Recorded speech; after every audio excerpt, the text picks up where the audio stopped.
Have you seen this recently? AI has become pretty good at creating slides like this. The slide looks complete, full of information, and is pretty impressive if I go through the information myself.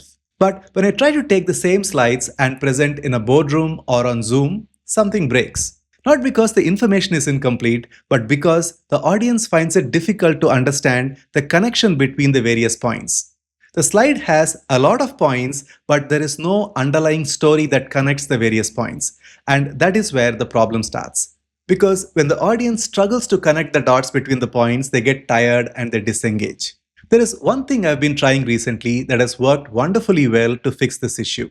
In this video, I'll show you an alternative way of presenting the same information, and you will see that the information flows like a story. I'll tell you that one simple shift in approach that I made that made all the difference. Please watch this video till the end. You will definitely walk away with something very useful, very practical for you to improve the way that you present your slides using any of the AI tools. I'm Ramgopal from presentationprocess.com. We help you present your ideas better. Let us jump right in. Here's the first thing I want you to do. Just pause the video for a little bit and go through the slide completely. Yes, seriously, please take the time and go through the information so you can truly appreciate the difference the second approach brings. Have you done it? Now let me explain the same information in a different way. When it comes to the use of AI, there are two patterns that are commonly observed. One is underuse because of the fear of AI, and people miss the opportunities that AI brings in this approach. The other pattern is overtrust of AI. Here, people completely rely on AI, and that brings in the risk. The sweet spot is a balance between the two. How do you achieve the balance? For that, you need to have a clear mental shift. You stop seeing AI as a replacement for your thinking and start seeing it as an amplifier of your thinking. To do that, the first step is to understand the complementary strengths of AI and human intelligence. AI is incredibly fast at gathering content, and it can do so endlessly without getting tired, but the issue is it is weak at judging. On the other hand, as humans, we are slow at generating content, but we are incredibly good at judging. We have a deep contextual awareness, and we know what good looks like. To get the best of both worlds, you need to design your process to get the complementary strengths of AI and human intelligence. For example, whenever you start a project, you start with a blank page. And this is the weakness for humans. We struggle hard to overcome the blank page issue. Whereas AI has the strength of overcoming the blank page, and it can generate the first draft very fast. Now that we have used the strength of AI at this point, we move to leveraging our strength, which is in judgment.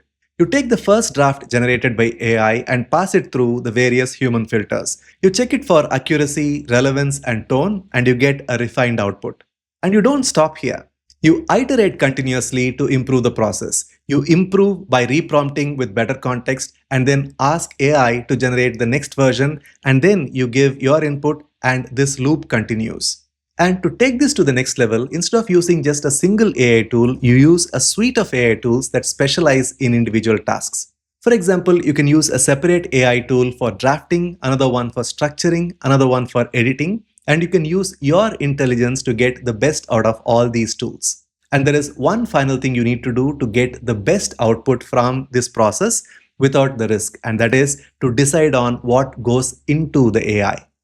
As humans, we know what information is sensitive, what is confidential, and therefore we behave responsibly in feeding the right information to AI. So to summarize the entire process, you start by using modular tools to get the best of AI, and then refine the output using the iteration loop, and then pass it through human filters of accuracy, relevance, and tone. And this entire process exists inside this firewall boundary where you decide what goes into AI. And that is when you get the best output with the least risk. Now, what I explained in that story is what you see here on this slide. I've not added or removed any information from what you saw here. So how come I was able to explain something as dry as this, as disjunctive and disconnected as this into such a coherent and logical story? The answer is not what you think. You might say you generated this slide using Gamma and whatever you showed was in Notebook LM, so that might be the difference. Absolutely wrong. The tools don't make as much difference as you imagine. The real difference is the process of thinking that has gone behind creating these two slide sets. In the first instance, which you see here, I gave the AI tool the topic and asked it to generate the slides. And I got this kind of result. In the second case, I didn't start by giving the topic and asking AI to generate the slides. I started first by spending a little bit of time to understand the story that I wanted to tell, the underlying idea that I wanted to explain. And first, I explained that idea to AI. I went to ChatGPT and clicked on this dictate button. And I started explaining my ideas to ChatGPT. Remember, at this point, my idea was not very clear in my own mind. I asked ChatGPT to tell me what it understood based on my first explanation. I read through the output and then I gave the missing pieces. And then I asked it to generate the output again. And after a couple of iterations, I was able to see that the draft that was generated was much more in line with what I had in mind. In fact, the output was way better than what I had in mind. And when I saw a cohesive story from the ChatGPT output, I took that output and then I fed it into Notebook LM to generate the slides. And that is the reason why you saw the explanation come out the way it did. You could see that the slides were nothing more than visual support for my story.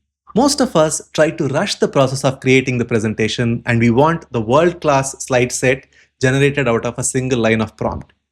In fact, I don't even know why most of the presentation tools try to advertise and try to optimize on getting you the output as quickly as possible. Just ask yourself, is it really that critical for you to generate your presentation in say 2 minutes or 3 minutes? Is that all the time that you get to create your presentation? No. In most realistic situations, you get a fair amount of time for you to create your presentation. So to have these presentation tools optimized for the speed of generation is something that goes way over my head. Instead, if the AI tools had spent more time in trying to come up with a logical way of explaining the ideas, it would have been far better use of the time of the presenter and also for the AI tools.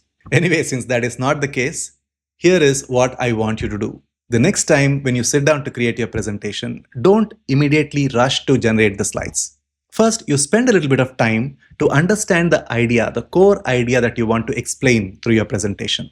You decide on what your audience needs to learn or what is the decision that they need to make by the end of the presentation based on your explanation.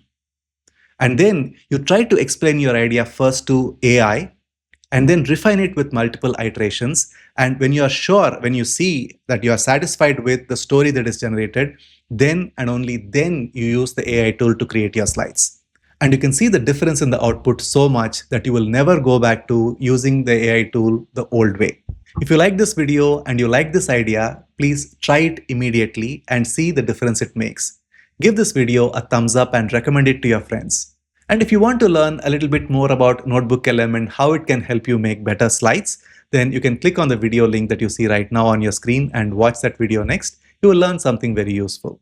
I'll see you in the next video.